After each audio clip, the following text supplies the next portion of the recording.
नमस्कार दोस्तों, स्वागत है आप सभी का। गोवर्धन पूजा। दिवाली के अगले दिन गोवर्धन पूजा की जाती है। लोग इसे अन्नकूट के नाम से भी जानते हैं।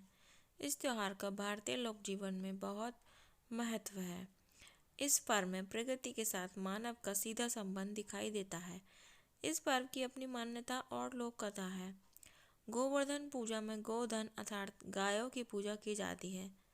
शास्त्रों में बताया गया है कि गाय उसी प्रकार पवित्र होती है जैसे नदियों में गंगा। गाय को देवी लक्ष्मी का स्वरूप भी कहा गया है। देवी लक्ष्मी जिस प्रकार सुख समृद्धि प्रदान करती हैं, उसी प्रकार गौ माता भी अपने दूध से स्वास्थ्य रूपी धन प्रदान करती हैं। इनका बछड़ा खेतों में अनाज उगाता है। ऐसे गौ संपूर्ण मानव जाति के लिए पूजनीय और आदरणीय है।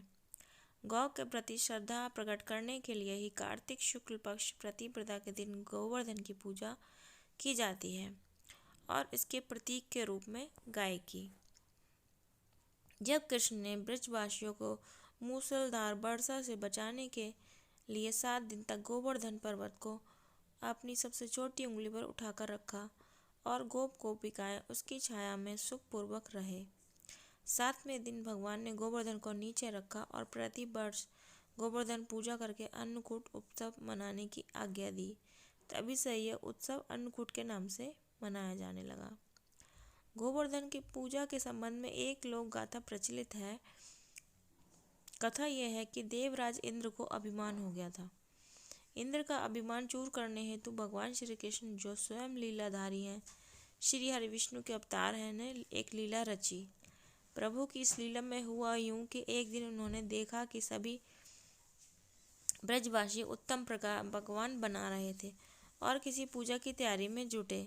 श्री कृष्ण ने बड़े भोलेपन से मैया यशोदा से प्रश्न किया कि मैया, ये आप लोग किनकी पूजा कर रहे हैं? कृष्ण की बातें सुनकर मैया बोली कि लल्ला, हम देवराज इंद्र की पूजा के लिए अन्नकूट की तैयारी कर रहे हैं। मैया के ऐसे कहने पर श्री कृष्ण बोले, मैया, हम इंद्र की पूजा क्यों करते हैं?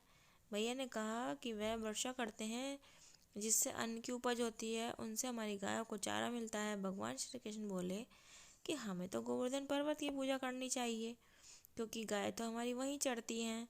इस दृष्टि से गोवर्धन पर्वत ही पूजनीय है और इंद्र तो कभी दर्शन भी नहीं देते, तो पूजा न करने पर क्रोधित भी होते हैं। अतः ऐसे अहंकारी की पूजा नहीं करनी चाहिए। लीलाधारी की लीला और माया से सभी ने इंद्र के स्थान पर गोवर्धन पर्वत की पूजा की। देवराज इंद्र ने इसे अपमान समझा और मूसलाधार वर्षा आरंभ कर दी।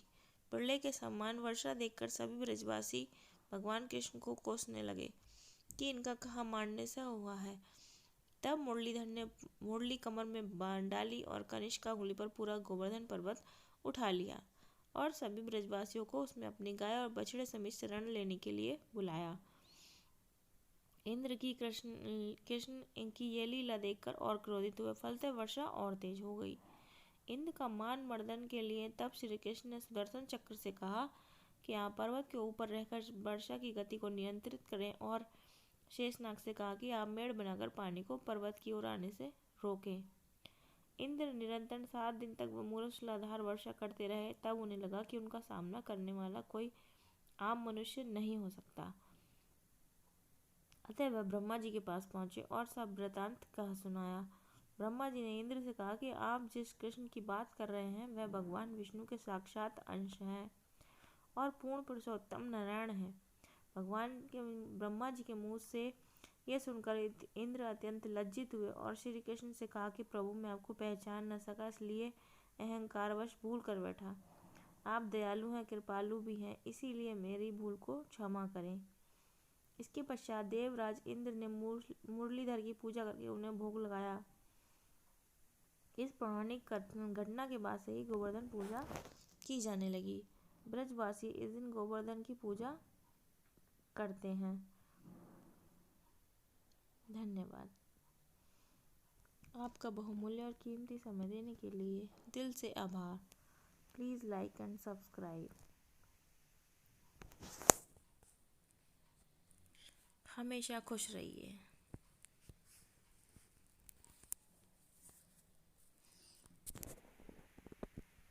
हैप्पी गोवर्धन।